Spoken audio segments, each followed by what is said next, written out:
The oak had been there longer than any of us. Long before the HOA signs went up. Long before the paved roads, the manicured lawns, the identical mailboxes. According to the county records, the tree was already standing in 1873, a massive, wide-canopied oak that shaded my property and half the street beyond it. Locals used to call it the landmark tree. Kids played under it. Birds nested in it. Realtors even used it in listings as a selling point. And then, slowly, it started dying. At first, I thought it was drought stress. Summers had been rough, and even old trees struggle sometimes. The leaves yellowed early. Branch tips went bare. But something fell off. This wasn't natural decline, it was too fast, too uneven. One side of the tree looked sick, while the rest was trying to survive. I called an arborist. He walked the property quietly, circling the trunk, tapping the bark, kneeling near the roots. Then he stood up and said a sentence that made my stomach drop. "This tree didn't get sick," he said. "It was poisoned." I laughed at first. It sounded ridiculous. Who would poison a tree, especially one this old? But he showed me the signs: chemical burn patterns in the soil, unnatural root damage, residue inconsistent with fertilizers. He told me someone had poured something directly into the root zone. Intentionally. Recently. That's when my mind went somewhere I didn't want it to go.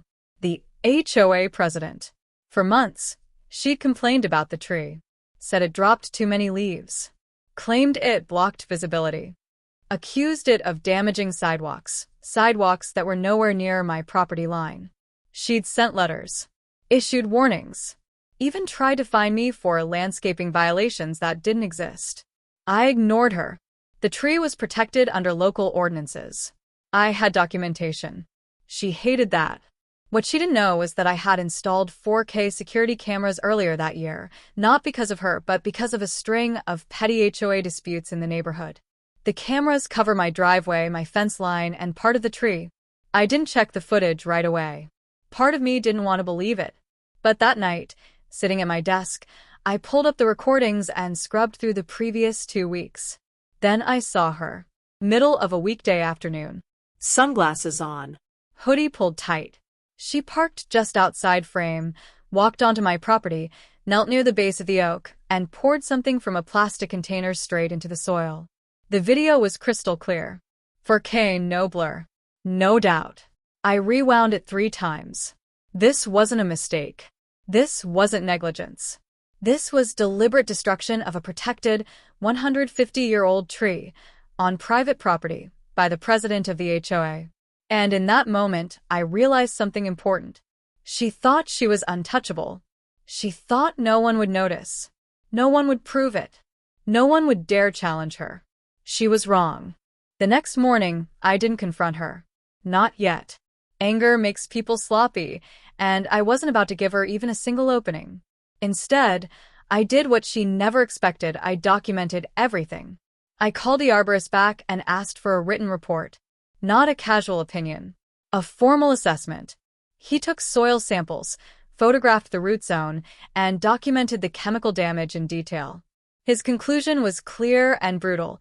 The oak had been intentionally poisoned with a non-selective chemical that had no legitimate landscaping use. Whoever did it knew exactly what they were doing. Then I called the county.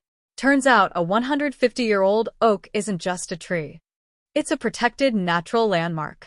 Damaging it without authorization is a violation that carries serious civil penalties and, in some cases, criminal charges. The county officer I spoke to went very quiet when I explained what had happened. When I mentioned video evidence, his tone changed completely. "Don't touch anything," he said. "We'll be sending someone out."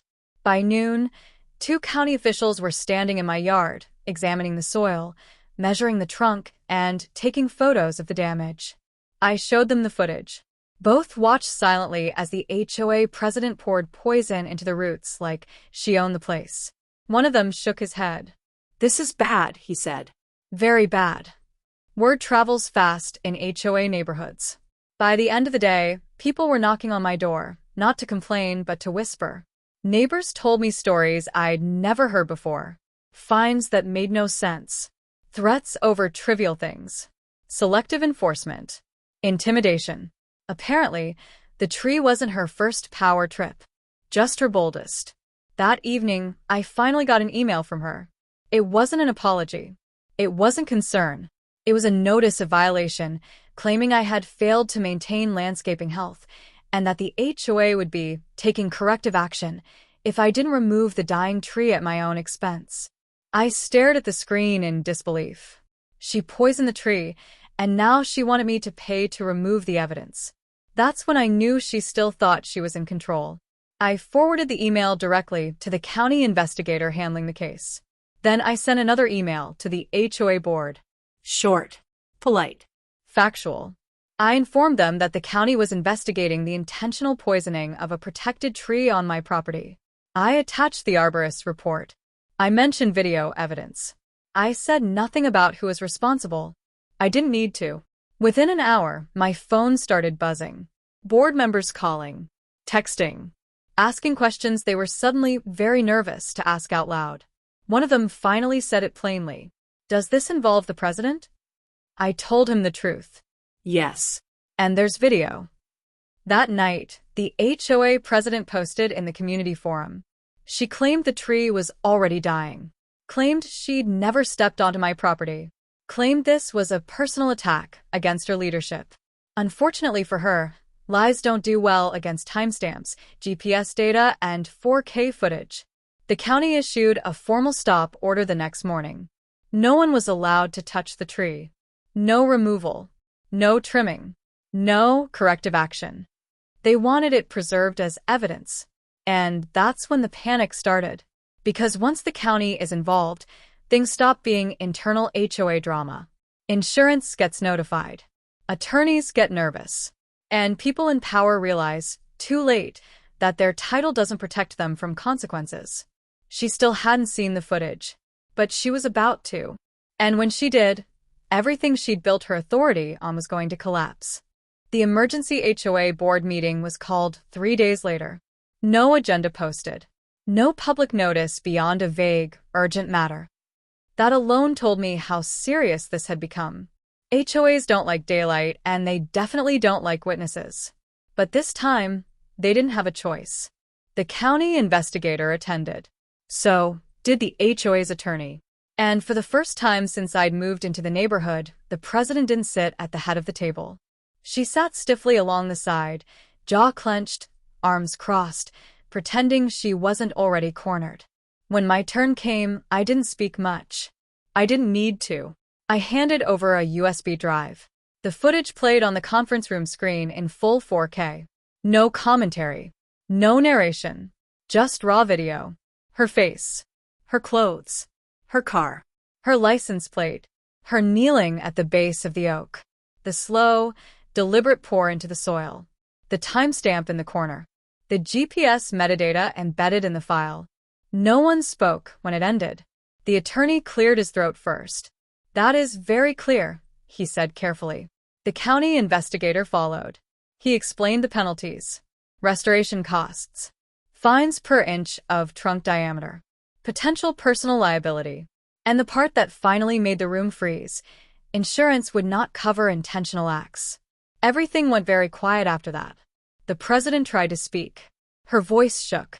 She claimed she was checking on the tree. Then she said she'd poured nutrients. Then she said someone else must have tampered with the soil afterward. None of it mattered. The investigator had already matched the chemical signature in the soil to the container visible in the footage. Same color. Same viscosity. Same residue. The arborist's report backed it up. The timeline was airtight. This wasn't an HOA issue anymore. It was a personal one. The board asked her to step out of the room. She refused. So they voted, unanimously, to remove her as president pending the outcome of the county investigation. Her access to HOA accounts, records, and authority was suspended on the spot. I watched her walk out, furious and humiliated, finally realizing something she should have understood from the beginning. Titles don't make you untouchable.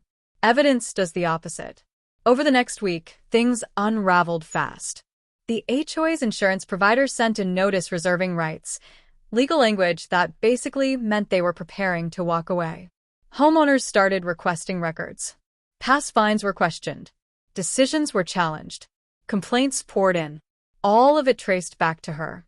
Meanwhile, the county issued its preliminary findings. The oak couldn't be saved. The root damage was too extensive. The estimate for environmental restitution alone was staggering, 6 figures minimum. And under the ordinance, the person responsible was on the hook. Not the HOA. Her. She tried to shift blame. Tried to claim she was acting in her official capacity. That argument collapsed immediately. The footage showed her acting alone, without authorization, on private property. By the end of the week, she had hired her own attorney. By the end of the month, she was no longer part of the HOA at all. And the tree, the one she thought was a nuisance, had become the very thing that exposed everything she'd been hiding. But the story didn't end there. Because consequences don't stop at removal from office. Sometimes, they follow you home. Once the county's final report dropped, the fallout went from quiet panic to open collapse.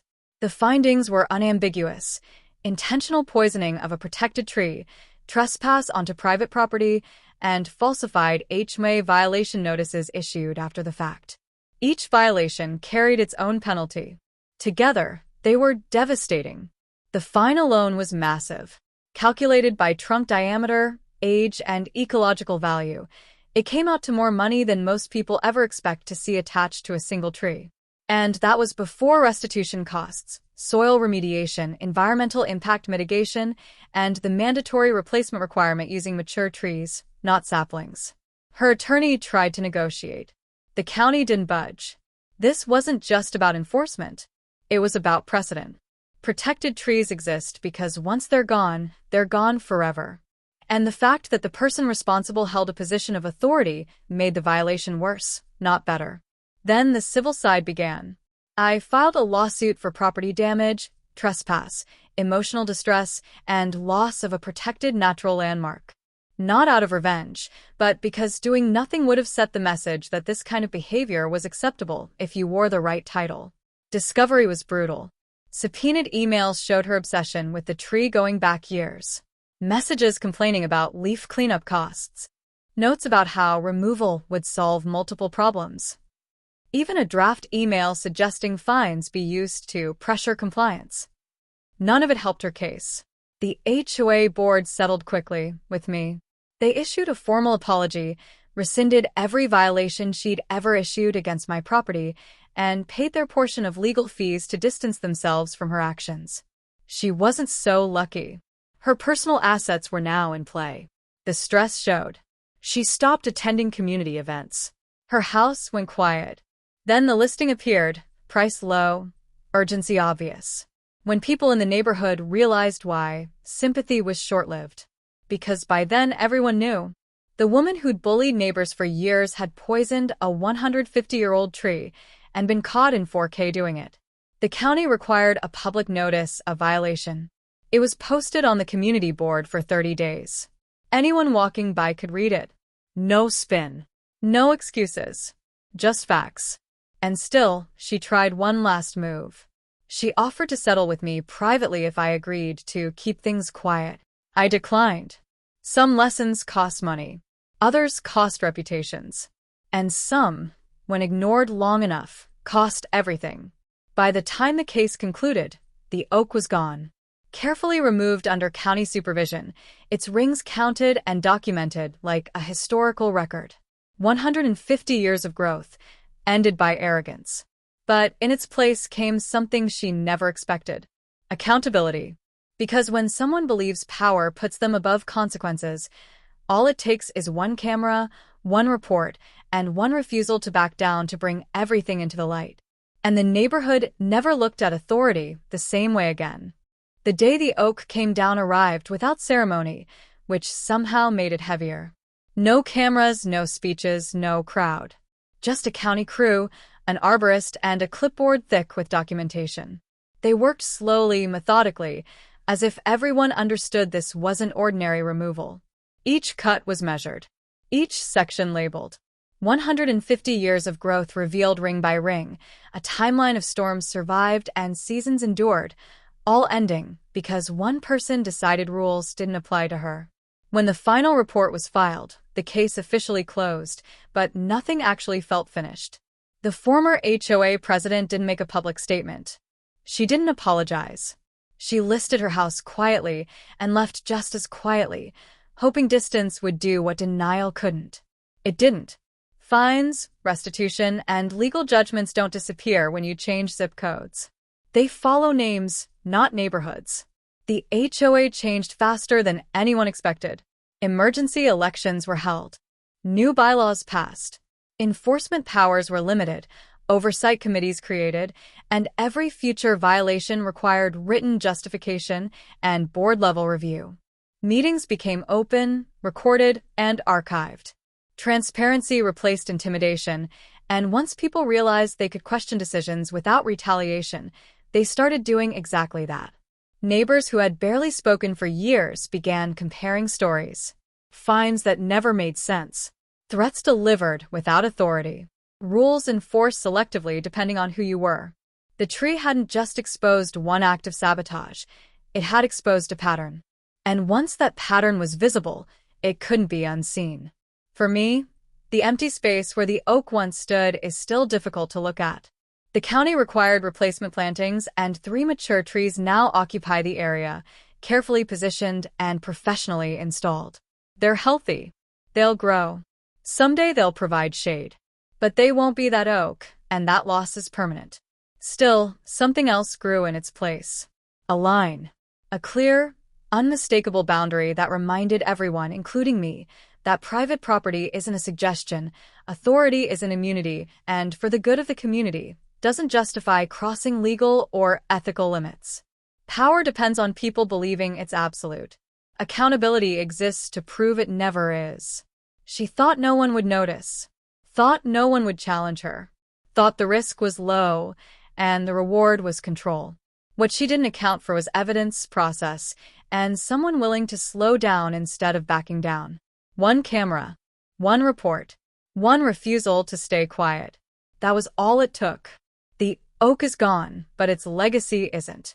Every time the HOA hesitates before issuing a fine, every time a board member asks for documentation, every time a neighbor speaks up instead of shrinking back, that tree is still doing its job. And the lesson it left behind is simple. Titles expire. Records don't. I keep the footage archived, not out of spite, but as proof of how quickly small abuses become large ones when unchecked. People ask if it was worth it, if the stress and attention were too much. The answer never changes. Silence is expensive. It compounds. Speaking up costs less in the long run, even when it's uncomfortable. Communities don't collapse overnight. They erode quietly until someone decides erosion isn't normal. That decision, once made, spreads. It reminds ordinary people that systems exist to serve them, not rule them. And sometimes, justice doesn't arrive loudly. Sometimes it arrives with paperwork, timestamps, and the steady realization that consequences are unavoidable. That realization, more than any fine or removal, is what truly ends abuses of power and prevents them from quietly returning later. In any neighborhood, anywhere. Always.